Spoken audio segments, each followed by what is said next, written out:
je m'appelle Lénaïque Monconduit, je suis enseignant-chercheur à l'Université Clermont-Auvergne et je travaille également au laboratoire Neurodol. Donc la douleur, qu'est-ce que c'est? C'est avant tout un signal d'alarme pour l'organisme qui va lui permettre de prévenir les lésions ou, quand il y a déjà lésions, de faciliter la cicatrisation. Pour percevoir cette douleur, on a besoin de l'activation d'un réseau complexe qui va inclure à la fois des éléments périphériques et le système nerveux central. Ainsi, un stimulus nociceptif, quel que soit le territoire où il a lieu, que ce soit le territoire cutané, viscéral ou musculo-squelettique, va tout d'abord activer les fibres afférentes périphériques, aussi appelées neurones de premier ordre, et dans la douleur, ils sont plus particulièrement appelés nocicepteurs.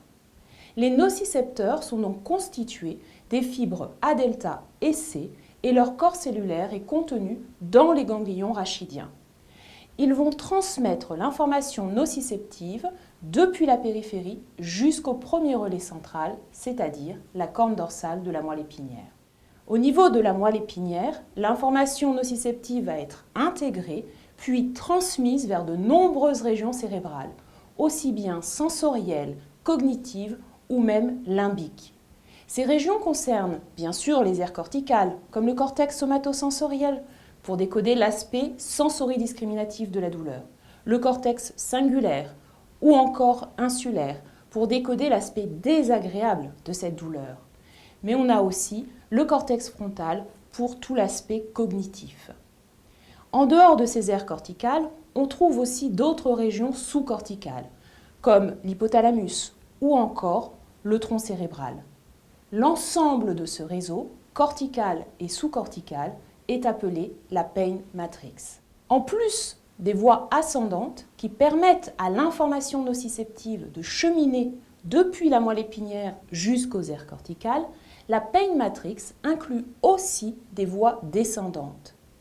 Elles sont le support anatomique de ce qu'on appelle les contrôles descendants de la douleur, qui impliquent des régions telles que l'insula, l'hypothalamus, l'amygdale ou encore les régions du tronc cérébral comme la substance grise périaqueducale et les régions monoaminergiques, c'est-à-dire les régions contenant les neurones qui libèrent la noradrénaline, la dopamine ou la sérotonine. Ce qui est intéressant dans les contrôles descendants de la douleur, c'est qu'ils peuvent soit faciliter cette douleur, soit l'inhiber. Deuxième élément important, ils peuvent moduler l'information nociceptive dès le premier relais central, c'est-à-dire dès la corne dorsale de la moelle épinière. Ainsi, la moelle épinière ne va pas être un simple relais de la transmission d'informations ou uniquement le siège des réflexes nociceptifs, mais bien un premier relais d'intégration. Face à la complexité de ce réseau, on se rend bien compte que le symptôme qu'est la douleur peut être la conséquence d'altérations diverses à tous les niveaux des voies d'intégration de la douleur, aussi bien au niveau de la périphérie, ou bien des voies ascendantes, ou encore des voies descendantes. Ainsi, si la douleur est due à un excès de nociception périphérique, soigner les lésions ou encore combattre l'inflammation permettra sans aucun doute de soulager la douleur.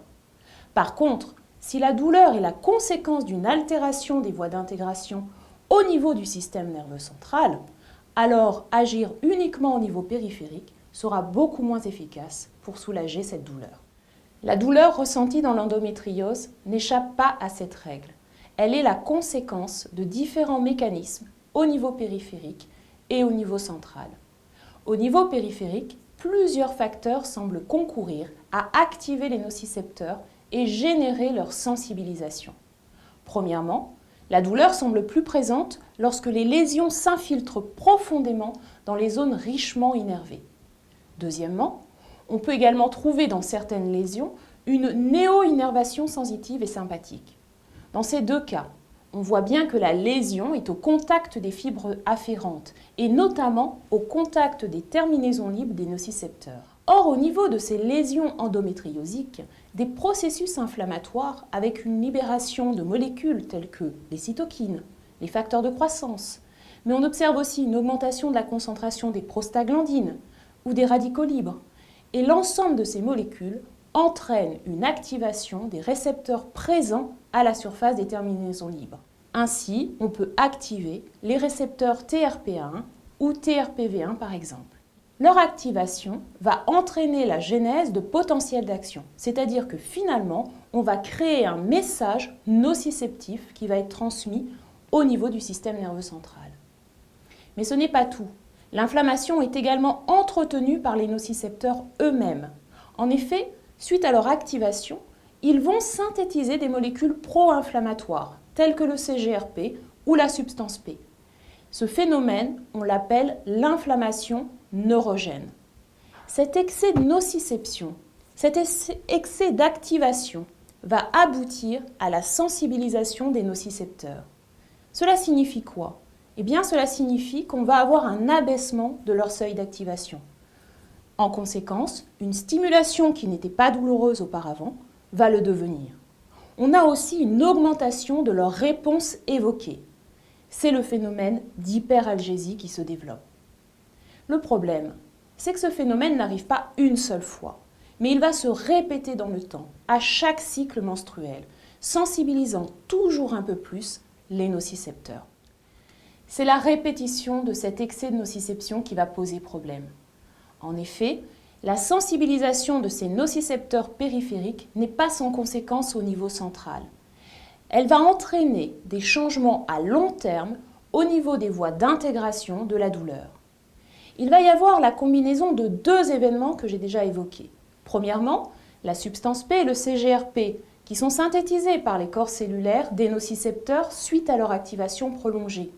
Ils sont certes impliqués dans l'inflammation neurogène périphérique, mais en fait ils sont transportés aussi du côté central.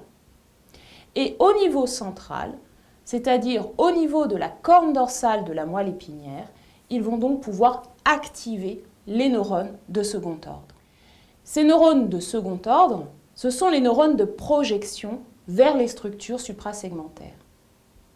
Deuxièmement, non seulement ces neurones vont être activés par ces substances, mais les nocicepteurs périphériques qui sont sensibilisés génèrent plus de potentiel d'action à chaque stimulation. Donc on va avoir la combinaison du CGRP et de la substance P qui active les neurones de la moelle épinière, mais aussi une activation accrue à cause des potentiels d'action. Ceci va être responsable de la sensibilisation de ces neurones de second ordre de la corne dorsale de la moelle épinière. Leur sensibilisation, comme au niveau périphérique, va se traduire par un abaissement de leur seuil d'activation, mais aussi un élargissement de leur champ récepteur. Ceci veut dire qu'au départ, ils répondaient à un petit champ récepteur et que tout à coup, avec la sensibilisation, ce champ récepteur va grandir et ils vont répondre à un territoire de plus en plus vaste. En plus de ces deux phénomènes, élargissement des champs récepteurs et abaissement du seuil d'activation, on observe une augmentation de leur activité spontanée et évoquée. Par ailleurs, c'est le réseau médulaire entier, et pas seulement les neurones de second ordre, mais aussi les interneurones et les cellules gliales, qui va être complètement altéré. Ainsi, on va avoir une altération globale de la manière dont un message non nociceptif et un message nociceptif vont être intégrés. Deuxième chose, à partir du moment où ces neurones du système nerveux central sont sensibilisés, il va devenir beaucoup plus compliqué d'arrêter la douleur en agissant uniquement au niveau des lésions endométriosiques. La sensibilisation des neurones de la moelle épinière va provoquer une hyperexcitabilité des relais suivants. Ces changements, qui au départ sont uniquement fonctionnels, vont entraîner des modifications structurelles. Ainsi, on peut noter des changements anatomiques dans l'épaisseur de la substance grise ou encore une augmentation de la libération des neurotransmetteurs excitateurs au niveau de l'insula par exemple. De plus, les connexions fonctionnelles de l'insula avec d'autres régions vont être renforcées, ce qui montre par là même une altération générale de la pain matrix. D'autres régions sont atteintes. On observe également une augmentation du volume de la substance grise périaqueducale. Or, cette région est très intéressante parce qu'elle est impliquée dans les contrôles descendants de la douleur. Ainsi, comme dans d'autres douleurs chroniques, non seulement les voies ascendantes, mais aussi les contrôles descendants de la douleur semblent altérés durablement. On va avoir un déséquilibre donc entre la facilitation et l'inhibition de la douleur et bien sûr, celle-ci va pencher en faveur de la facilitation avec une diminution des contrôles inhibiteurs. Or, ces contrôles, je vous le rappelle, ils agissent dès la moelle épinière. Ceci va donc renforcer encore un peu plus la sensibilisation des neurones de la corne dorsale. Ceci explique pourquoi certaines femmes, bien qu'ayant une exérèse chirurgicale des lésions endométriosiques, souffrent toujours de douleurs.